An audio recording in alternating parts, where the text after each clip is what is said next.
ये पलामू प्रमंडल से आते हैं। जिस तरह से अभी कुर्मी समाज का जो एसटी का मांग है उसको लेकर के लगातार आदिवासी समाज ही प्रेस कॉन्फ्रेंस कर रहे हैं, रैली कर रहे हैं, महासम्मेलन कर रहे हैं। ये हम जानेंगे जो एसटी का मांग है उसको ये कैसे देख रहे हैं, उस पर क्या विचार है। सर्वप्रथम आपको जोहार, आपके न्यूज़ चैनल के को भी जोहार। मैं आशुतोष सिंचेरो, मैं ACS पलामू प्रमंडल प्रभारी हूँ और आज हम सभी एक प्रेस वार्ता के माध्यम से हम आदिवासी समुदाय को गोलबंद करने आए हैं। जिस प्रकार से कुछ महीनों से कुर्मी महतो के द्वारा आदिवासी समुदाय में अराजकता जो फैलाई गई है उसको लेकर हम सभी आदिवासी गोलबंद हुए हैं और जो छोटे छोटे जो हमारे आदिवासी समुदाय के जो विभिन्न संगठन के लोग हैं उनको भी ये करना चाहते हैं कि यदि हम लोग एक नहीं हुए तो कहीं ना कहीं हमारे आदिवासी अधिकारों का हनन होगा। और अभी सचेत होना, संभल जाना, ये हम सबों के लिए ही मतलब एक तरह से उचित है। नहीं तो हम आदिवासी जिस प्रकार से आज अपने जल जंगल ज़मीन को बचाने के लिए जद्दोजहद कर रहे हैं उसी प्रकार से आने वाला समय बहुत ही भयावह होगा।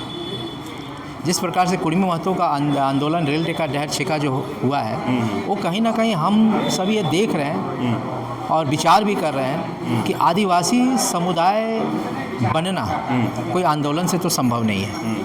और जब तक आप किसी आदिवासी के घर में एक मनुष्य के रूप में जन्म नहीं लेते हैं तब तक आदिवासी होने का कोई प्रमाण नहीं है।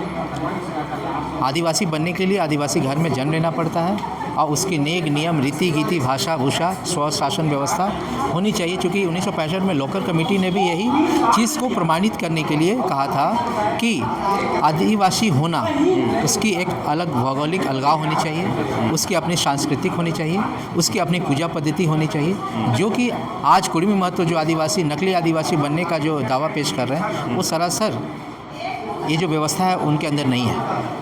वो बिल्कुल ही ब्राह्मण व्यवस्था से अपने आप को लेके चल रहे हैं और वो कह रहे हैं कि हम आदिवासी हैं। तो हम एक आदिवासी समुदाय के नाते मैं उनकी जो मांग है सिरे से खारिज करता हूँ। लेकिन जिस तरह से पहले एसटी जो मांग था कुर्मी का, एक समाज, एक आदिवासी समाज और कुर्मी समाज का, अब पर्सनली लोग आ गए हैं, लोग FIR तक पहुँच गए हैं, उस पर आपका क्या कहना? देखिए, कहीं ना कहीं ये बहुत ही माने विडम्बना है।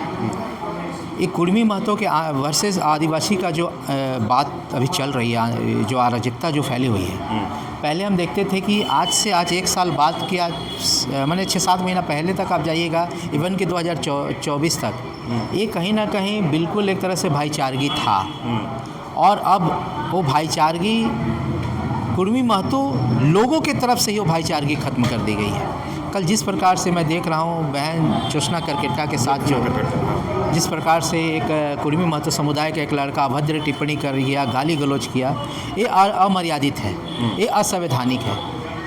आप संवैधानिक दायरे में आके अपनी मांग करते तो हम आपके विरुद्ध नहीं जाते, लेकिन आपने तो सारा सर जो मांग आपने किया है वो असंवैधानिक होकर किया है। आज आप देख लीजिए ना, एक साधारण सा इंसान ट्रेन में सफ़र करता है और वो चैन पुलिंग कर ले और ट्रेन रुक जाती है, उस पर रेलवे एक्ट की धारा लग जाती है, फाइन लग जाता है।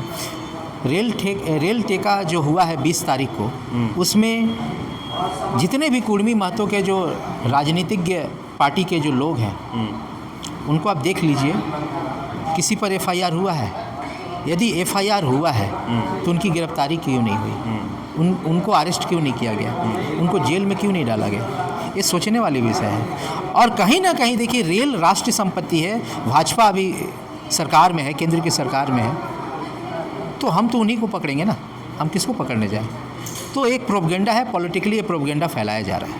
अच्छा, एक कुर्मी वर्सेस आदिवासी के पीछे किसका हाथ है? भाजपा का हाथ। आप डायरेक्टली भाजपा का? हाँ, बोल दे है, मैं बता रहा हूँ कैसे। 2024 में 5 रिजर्व सीट हार गई।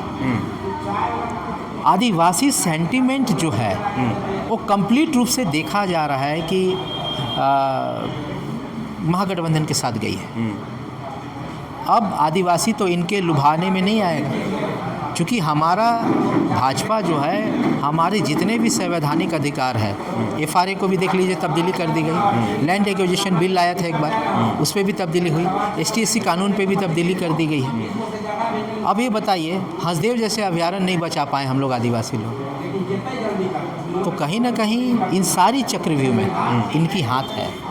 और ये आदिवासी जो 33 जनजाति हैं इनके हाथ से फिसल चुके हैं। अब ये सोचा कि हम दाव किस पे खेलेंगे, तो चलो ये कुर्मी महतो पे दाव खेलते हैं। अच्छा ये अराजकता का माहौल जो है भारतीय जनता पार्टी जो केंद्र में रूल कर रही है उनकी खुश रहेगी। अच्छा, कुर्मी समाज के जो वकील हैं श्रीवास्तव जी, उसका बयान सुना है?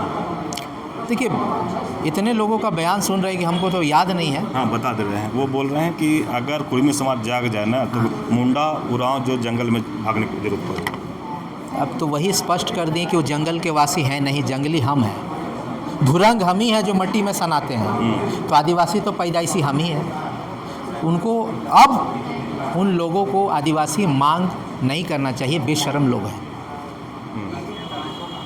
आदिवासी कहाँ रहता है? शहर में, जंगल में ही रहता है। ये रांची महानगर 5th शेड्यूल एरिया में आता है, लेकिन क्या कहा जाए, इस रांची महानगर की विडंबना है कि हम दोना भी दिए और कोना भी दिए।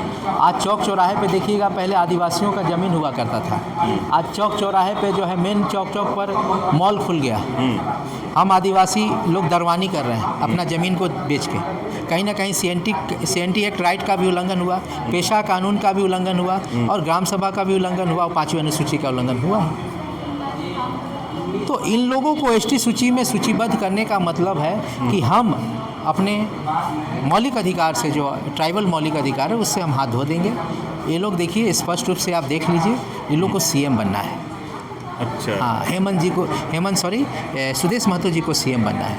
वो देखा कि ये रघुवर दास जी CM बन चुके हैं, और कहने का मतलब कि मुखिया से मुख्यमंत्री बनने का ये प्लान एकदम प्लान है, प्री प्लान है। हाँ, प्री प्लान है। यदि हम लोग अभी नहीं जगे ना, तो फिर कभी नहीं जग पाएंगे। चलिए, आशुतोष सिंह चेरो की बात आप सुन रहे थे। ये जिस तरह से कुर्मी वर्सेस आदिवासी का जो मुद्दा था, उस पर यह स्पष्ट कर रहे हैं कि इसमें बीजेपी का हाथ है, और जो कुर्मी समाज के लोग ये सोच रहे हैं कि मुखिया से मुख्यमंत्री तक जो पद है वो हम हासिल करें, लेकिन ये कह रहे हैं कि ऐसा होगा नहीं। तो इस तरह की खबर को देखने के लिए आप झारखंड स्वतंत्र खबर जुड़े रहिए। जोहार, नमस्कार।